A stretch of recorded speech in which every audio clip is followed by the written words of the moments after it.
Бақытжан аса бай адамның ұлы, алтын бала деген лақабына толықтай сәйкес келді. Әкесі Асқар ұлына лайықты тәрбие мен білім беруге тырысты. Бірақ бір нәрсе жетіспеді. Мүмкін оның тәжірибесі жеткіліксіз болған шығар. Немесе ол ерте анасынан айырылып қалған ұлын тым аяған болар. Себебі бизнестегі жағдайы ұлының тәрбиесіне қарағанда әлде қайда жақсырақ болды. Бақытжан өсті, оқыды және әкесі оны өз фирмасына жұмысқа алды. Ол мұрагер болып, өмірлік ісін жалғастырады деп үміттенді. Бірақ бұл орындалған жоқ. Себебі ол күнде ақшаны далаға шашып, әртүрлі модель қыздармен қыдырып, қаңғырып жүретін еді Асқар. Ақылды адам ұлының дұрыс жолмен жүрмей жатқанын түсінді және оны қалай дұрыс жолға түсіру керектігін ұзақ ойлады. Ол ұлын үйлендіруді шешті.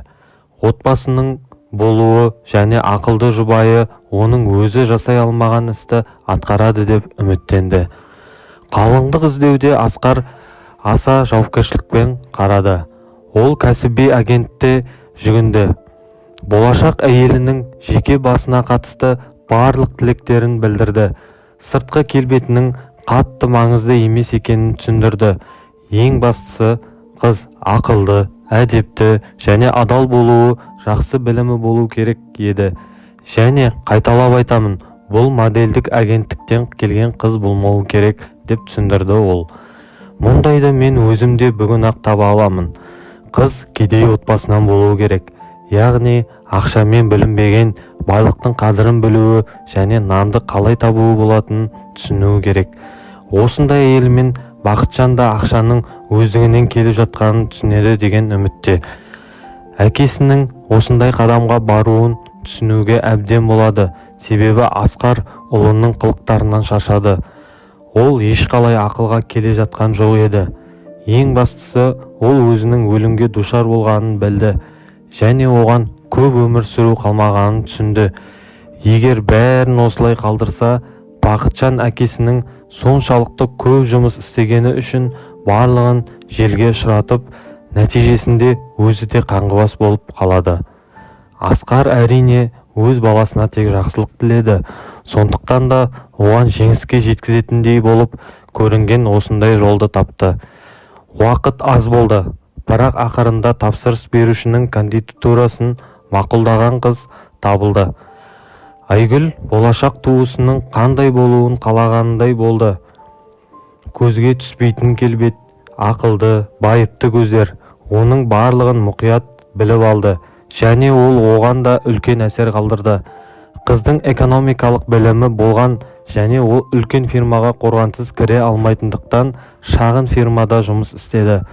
Бұл мен іздеген нәрсе деп ойлады әкесі және енді болашақ қалыңдықты ұлымен таныстыруды шешті. Бақытжан ұлым, мен қазір саған шынайы айтқалы тұрмын. Сен үйленуің керек, ал қалыңдықты мен саған таңдап қойдым, деді мәлімдеді ол ұлына. Және оның алдына таңдалған қыздың фотосын қойды. Ол өте сүйкімді, бірақ шынымен де сұлу емес еді. Және кез келген жағдайда Бақытжан үйренгендей емес еді. Бұл не деген тауық деп наразылық білдірді жігіт. Бақытжан әкесі оны қандай да бір серіктестің туысқанына үйлендіруді шешті деп үміттенді, бірақ жоқ. Асқар адал жауап берді. Ол жалғыз ананың қызы, оның бай туыстары жоқ, бірақ білімі және басында ми бар. Мен сені тек ол ғана құтқара алады деп сенемін. Бірақ Бақытжан мұндай оғаш неке туралы естуді де қаламады. Жоқ әке, деп қатты айтты ол. Егер сен осылай жалғастыра берсең, мен тіпті мені сенен құтқару керек деп ойлаймын. Мүлдем қажет емес, деп сабырмен жауап берді Асқар. Мен сені өзімде құтқара аламын. Сен үйленбеуіңе не қаласаң соны істеуге болады, бірақ алдымен үйден кетуге барлық банк карталарды, барлық ақшаны және барлық қымбат заттарды қалдыруға тура келеді. Бұдан әрі өзің өмір сүру үшін ақша табуың керек. Бұл енді шыңдап солай болатын сияқты еді және Бақытжан әкесінің мұндайға қабілетті екенін түсінді. Ешқандай көндіру көмектеспеді және ақырында ол ойлады: жарайды, мен осы қарапайым қызға үйленемін, кейін көрерміз. Жақсы, келістім. Сен әрқашан өз дегеніңе жете білесің. Ақыр соңында мен сенің ұлыңмын және саған бағынуым керек. Мен осы қызға үйленуге дайынмын. Тіпті онымен бірге тұрамын. Бірақ ол қайда? Мен оны ЗАГСке сүйреп апара алмаймын ғой. Иә, сен өзің туралы жақсы пікірдесің. Мен оның бірден сенің әйел болуға келсе қою екі талай екенін жақсы түсінемін. Сондықтан да бұл жерде де сенің менің көмегімсіз жасай алмайсың. Мен не істеймін? Асқар ұлының Айгүлмен танысу сахнасын алдына ала ойластырды. Ол қыздың байыпты және ақылды екенін және ол жай ғана бай жігітке иелене қоймайтынын түсінді. Оның ұлының оған бірдеңе ерекше зат ұсынуға ақылы жетпейді. Ол оны бірден қандай да бір клубқа шақырады және осыдан кейін болашақ қалыңдық оны айналып өтетін болады. Сондықтан да әкесі екі адамды жалдады. Олар кешке көшеде оған тиісіп бұзақыларды бейнелеуі керек еді. Ал Бақытжан оны қаһармандықпен құтқаратын болады. Тәсіл әрине ескірген, бірақ бәлкім жұмыс істейтін шығар. Тіпті сен осы бұзақылардың әрекеттерінен аздап зардап шегуіңе тура келсе де, қыз да сенің алдыңда жаны ашып құтқарушыға көмек көрсеткісі келеді. Маған енді жетіспейтіні осы ғана. Сен менің бәрі сенің қалағаныңдай болу үшін мүгедек етуді шештің бе? Деп наразылықпен күңкілдеді Бақытжан. Бірақ не істеу керек? Нұсқауларды орындауға тура келді. Және бәрі шынымен де ойлағаныдай жұмыс істеді. Бақытжан қорқып кеткен қызды құтқарды. Ол оның жараланған ернін емдеу үшін үйге шақырды. Және кейін ол әкесіне баяндады. Тапсырма орындалды. Қалыңдықпен таныстым. ЗАГСқа әрине іс жеткен жоқ, бірақ телефондармен алмасқанбыз және оған рахмет айттым. Жоқ, бұл аз. Сен оған әсер етуің керек. Ол сені жақсы көріп, күйеуге шығуға келісуіне қол жеткізуің керек, деп кесіп тастады әкесі. Мен қалай қол жеткіземін? Менде мұндай қыздармен қарым-қатынас жасау тәжірибем жоқ. Ол маған мүлдем ұнамады. Ол қандай әйел? Мен қалағанымдай мүлдем емес, деп шаршап күрсінді Бақытжан. Телефоныңды алда қоңырау шал. Ешқандай мейрамханалар жоқ, жай ғана паркте серуендеңдер. Онда да әңгімелесуге тақырыптар табуға болады. Өзіңді дұрыс ұста, әйтеуір үйленгелі жатырсың. Жоқ әке, сен бірдеңе дұрыс айтпай жатырсың, деп жылай жаздады жас жігіт. Смартфонын шығарып жатып, мен әрине оны серуендеуге шақырамын, бірақ егер ол бас тартса, мен кінәлі боламын ғой. Жай сен ақыры осы ақымақ идеяны қалдырасың ба? Қалдырмаймын. Егер де осыны осылай тастайтын болсаң, онда сені дымсыз қалдырамын, және де барлық байлықты басқа біреуге тапсырамын. Оғаның күмәнің болмасын, деді әкесі. Ұлы бағынуға мәжбүр болды, және біраз уақыт Айгүлмен паркте серуендеп, өлең оқып, жоғары деңгейдегі әңгімелер айтып жүрді. Жігіт өзі де сымбатты және жалпы ақылды болмағандықтан, ал Айгүл сезім жағынан тәжірибесіз қыз болғандықтан, оған әсер етуге әйтеуір қолы жеткізді. Бірнеше ай өткен соң, Бақытжан салтанатты түрде, міне, мен сенің сұлуыңа ұсыныс жасадым. Жақында ЗАГСке барамыз, деді.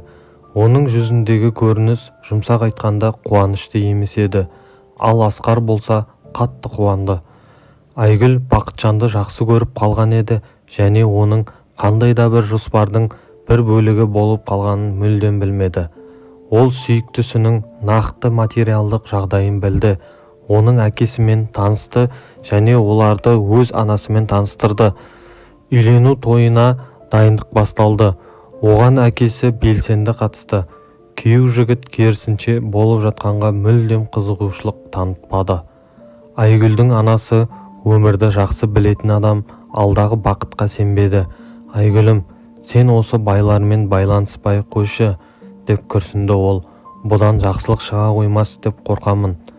Бай немесе кедейдің мұнда не қатысы бар, деп түсінбеді Айгүл. Мен оны жақсы көремін, ал ол мені жақсы көреді. Махаббат деген осындай тұрақсыз болады, деді анасы, жамандықты сезгендей. Және анасының айтқаны дұрыс болып шықты.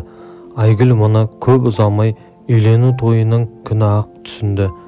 Салтанатты тіркеуден кейін банкет өтті. Онда күйеу жігіт өзін ыңғайсыз сезініп, артық ішіп, алкогольдің әсерінен қалыңдыққа барлығын мойындады. Олардың қалай танысқанын және неліктен оған ұсыныс жасағанын айтты. Мен сені жақсы көрмеймін, Айгүл, бірақ біз бірге тұруға мәжбүр боламыз, деп мысқылдап айтты ол. Өйткені мен әкемнің ақшасынсыз қалғым келмейді. Айгүл мұндай мойындаудан шок болды. Бұл жағдаймен келіскісі келмей, ол жылап, тойдан үйіне қашып кетті. Асқар да болған жағдайдан қатты шошыды. Ол ұлы үшін ұялды және оның барлық жоспарлары күйрегеніне қынжылды. Үйлену тойлы масқараға айналды. Таңертең әкесі ұлына өз жоспарларынан бас тартпайтынын айтты. Ол ұлын тұрғызып, дереу жинал да әйеліңнің артынан бар. Қалай болса да одан кешірім сұра, тіпті аяғына жығылсаң да онсыз үйге қайтпа, деп мәлімдеді. Бақытжан басын ұстады. Тағы да оған баруым керек пе? Ол мені көргісі келмейді ғой. Мен не айтамын? Ол жолдастарының көзінше ұялды. Бірақ не істеу керек? Жиналып, көлікке отырып, қатты ашуланған күйде Айгүлге барды. Жолда апатқа ұшырады, аман қалды, бірақ комаға түсіп қалды. Дәрігерлер ешқандай болжам жасай алмады. Асқар өзін кінәлі сезініп, қатты күйзелді. Өйткені ол жалғыз ұлын қатты жақсы көретін. Ол енді Айгүлге барып, одан кешірім сұрауға мәжбүр болды. Сіз ешқандай кінәлі емессіз, деді қыз. Бұл менің оған сеніп абайсыздық жасағаным. Ол қазір өте ауыр, мүмкін үмітсіз жағдайда. Оны ауруханада көріңізші, сіз оның әйелісіз ғой. Мүмкін ол сіздің дауысыңызды естіп қайтып келер. Мен қандай әйелмін, деп ығын көтерді қыз. Әрине, мен оған да сізге де жақсы, бірақ онда барудың мәнін көрмеймін. Ол мені ешқасан жақсы көрген жоқ, және біздің некеміз қателік болды. Сондықтан оны жай ғана жарамсыз деп тану керек.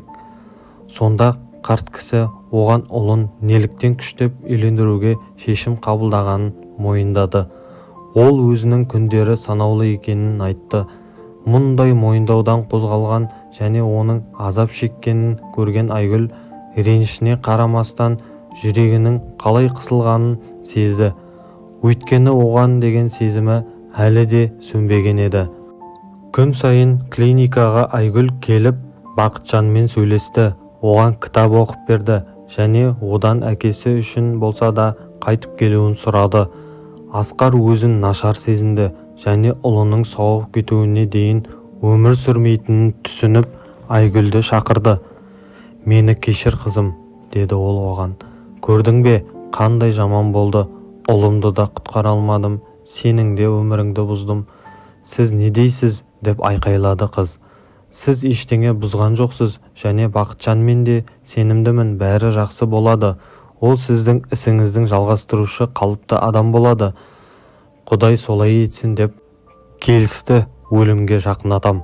Бірақ менің басты үмітім енді саған байланысты. Егер Бақытжан болмаса, онда сен істі құтқарасың.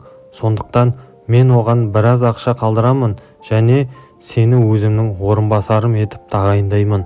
Ал фирманың өзі саған қалады. Сен басқаратын боласың. Сенде бәрі жақсы шығады деп сенемін. Айгүлге мұндай үкім мүлде ұнамады, бірақ ол дауласпады және көз жасын тоқтата отырып, қолынан келгеннің бәрін жасайтынын және Асқардың фирмасы жойылмайтынын уәде етті. Және Бақытжанмен де бәрі жақсы болады дегенмен ол бұған мүлдем сенімді емес еді. Көп ұзамай Асқар қайтыс болды. және дәл сол күні оның ұлы есін жиды. Сондықтан ол бірнеше күннен кейін жерлеу рәсіміне қатыса алды. Комада болу оған жақсы әсер етпеді. Ол енді барлығына басқаша көзқараспен қарайтынын сезді. Бірақ әкесі күткендей емес. Қабірстанда жас жігіт біреуден марқұмның соңғы еркі туралы біліп ашуға булықты. Ол бүкіл байлық пен фирманың толық иесі боламын деп үміттенген еді. Ал байлықтың негізгі бөлігі ол мүлдем бірге тұруды жоспарламаған Айгүлге тиді. Қабірстаннан шыға сала ол әйеліне ашулы айыптаулармен жабылды. «Жылан, өз дегеніңе жеттің!» де айқайлайды ол. «Сен менің өліп жатқанымды пайдаланып, шалдың сеніміне кіріп, барлығын өзіңе бағындырдың. Енді қуанып жүрсің бе?» «Менде қуанатын ештеңе жоқ», деп жауап берді қыз. «Асқар сенің қазір істі басқаруға қабілетсіз екеніңді түсінді, сондықтан оларды маған қалдырды. Мен оның соңғы еркін бұзбаймын. Саған ақша жеткілікті болуы керек. Сен өз қалауыңша өмір сүре аласың. Рахмет, жақсылық жасаушым. Сенің рұқсатыңсыз мен не істеу керектігін ойлап таба алмас едім. Және сендіремін, сен ұзақ уақыт иелік етуші болмайсың». Ол неге екенін білмей, Айгүл әкесінің өлімін тездетті деп оған барлық кінәні жүктеді. Және оның өлімнен әрең құтылғаны үшін, және енді оның өмірі өзі жоспарлағандай болмайтыны үшін. Айгүл әлі де оның ресми күйеуі болып қала беретін адамға мән бермеуді шешті және компания басқаруға кірісті. Ол істің жағдайын шынымен де жақсы түсінді және оның кезінде иесінің ауруына байланысты соңғы кездері құлдырап кеткен компанияның кірістерінің айтарлықтай кеш бастағанына ешкім таңғалмады. Ал Бақытжанның мінез құлқына көпшілік таңғалды. «Ойбай, өлімнен ғажайып түрде құтылды, ақылға келудің орнына мүлдем жаман жолға түсті», деп сыбырлады адамдар. Бұл шындық еді. Бақытжан әрең айығып ішуге кірісті. Модельдік агенттіктен келген қыздардың компанияларында уақыт өткізді. Кеңсеге кіріп, ешкімге қажетсіз нұсқаулар беруден және есеп шоттардан көбірек ақша алудан ұялған жоқ. Бас бухгалтер бұндай сорақылыққа жол бермеуді шешті. «Кешіріңіз, Айгүл ханым, бізде істер жақсы болып жатыр. Бірақ осылай жалғасу үшін Бақытжанды қалайда бір тоқтату керек. Ол сірә өзін иесімін деп санайды, фирманың қаражатын шексіз пайдаланады және бұл бізді жақсылыққа апармайды». Айгүл тек күрсінді, себебі ол Бақытжанға қалай әсер ете алар еді. Ол оған тіпті көңілде бөлмейді. Олар бір үйде тұрса да, ерлі-зайыптылар болса да, түнде мен жалғыз ұйықтаймын. Ал ол өзінің модельдік қыздарымен келіп, шулы кештер ұйымдастырады және өзіне ештеңеден бас тартпады. Әрине ол онымен қалайда бір сөйлесуге тырысты. «Бақытжан, мен сені ештеңемен шектемеймін ғой», деп бастады ол бірде. Бірақ күйеуі оған мысқылмен күліп жіберді. «Шектеп көрер едің. Мен ешқашан сенің істе маған көмектеседі деп күткен емеспін. Бірақ кем дегенде кедергі жасама».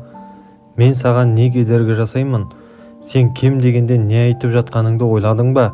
Бөтен үйге кіріп алғансың, бөтен ақшаны пайдаланып жүрсің және мені әлі де бірдеңе үшін сөгесің. Мен оларды соншалықты көп пайдаланбаймын. Қаншалықты көп табамын, көбейтемін». Бақытжан оны естігісі де келмеді. Бірақ ол оған әлі де айтуға тырысты. «Мен қазір сенің маған кедергі жасап жатқаныңды айтпаймын. Мен ең алдымен әкеңнің ісінің тағдыры үшін алаңдаймын. Сен оның өмір бойы жасаған ісін құртып жатқаныңды түсінбейсің бе? Бұл мен бе құртып жатырмын? Менде оқулық дипломым бар. Ал сен кімсің? Менің әкем сені көшеден тауып алған. Содан кейін өлер алдындағы сандырағында осы масқаралы өсиетті жазған қарапайым қызсың. Сенің нұсқауыңмен күмәнім жоқ. Немесе сен менсіз істі басқара алмаймын деп ойлайсың ба?» Бұл айыптаулардың барлығы есту өте ауыр және қорлайтын болды. және ақырында Айгүл шешім шешті. Не болып жатыр?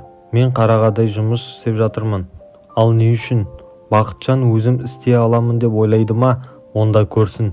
Осындай шешім қабылдап, ол мұрагерліктен бас тартты және фирманы Бақытжанға берді, ажырасуға арыз берді және анасына кетті.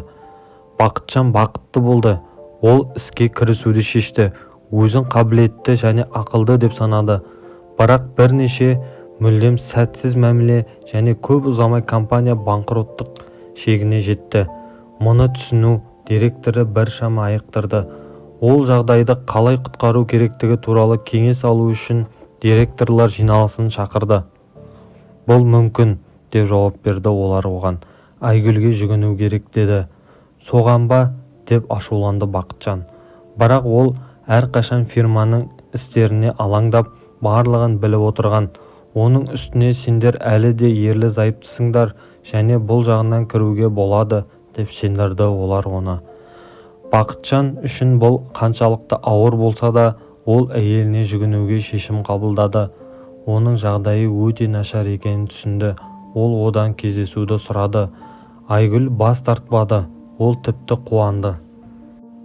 Рахмет Бақытжан, мен де саған қоңырау шалғым келген еді. Өйткені біздің әлі бір ортақ ісіміз қалды, ажырасу. Сен қарсы болмас деп ойлаймын. Қалай ажырасу? Деп таң қалды Бақытжан. Не болып қалды? Менің түсуімше сенің істерің қазір өте нашар. Иә, мен мұнда ештеңе істей алмаймын. Мен сені ескерткен едім ғой. Бірақ енді мүмкін тағы бір рет көріп көреміз. Әкемнің фирмасы үшін болса да, деп қымсынды ол. Жоқ, бұл сенің фирмаң, деп салқын жауап берді ол. Және Айгүл мұнда екі жүзділік танытпады. Өйткені ол белгілі бір ортада жүріп, ол өзі жақсы көріп қалған адаммен танысқан еді. Қайрат өте байсалды бизнесмен болатын. Бақытжан көндірудің енді кеш екенін түсінді және оған қандай да бір жолмен толығымен құлдыраған бизнесті қалпына келтіруге тура келетін болды. Бірақ оның атынан үнемі құлдырап бара жатқан істердің көмегімен тереңге батты. Осындай жағдайда олардың ажырасуы рәсімделді, ал фирма түпкілікті құлдырады. Ал Айгүлдің істері керемет жүріп жатты. Ажырасуды рәсімдегеннен кейін ол жеңілдеп күрсінді. Ол Асқардың компаниясына жаны ашыды, бірақ не істеу керек? Ол дәрменсіз болды. Оның үстіне ол өз өмірін реттеу керек еді. Қайратқа тұрмысқа шығып, Айгүл бақытты болды.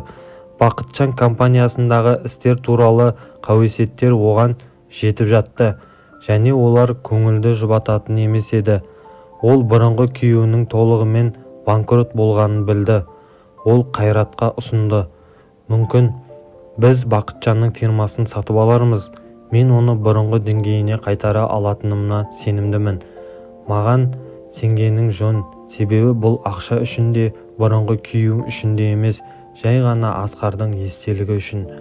Күйеуі келісті және көп ұзамай Айгүл компанияның толыққанды иесі болды. Бақытжанның тағдыры оны аз қызықтырды, дегенмен оған деген реніші әлі де қалған еді. Бірақ ол оның қандай нашар жағдайда екені көргенде жағдайға түсініп, оны жұмысқа алды. Орынбасар немесе басқарушы емес, қарапайым менеджер ретінде. Мен сенің осы жұмысты алып кететініңе сенімдімін, себебі сенде оқулық диплом бар, деді Айгүл. Егер сен түпкілікті құрып кеткің келмесе, онда қалыпты өмір сүре аласың, деді ол Бақытжанға. Ол басқа амалы жоқ екенін келісті. Әкесі қайтыс болғаннан кейін оның өмірінде болған оқиғалар оны өз өмірін қайта қарастыруға және Асқардың одан да не қалағанын шынымен де түсінуге мәжбүр болды.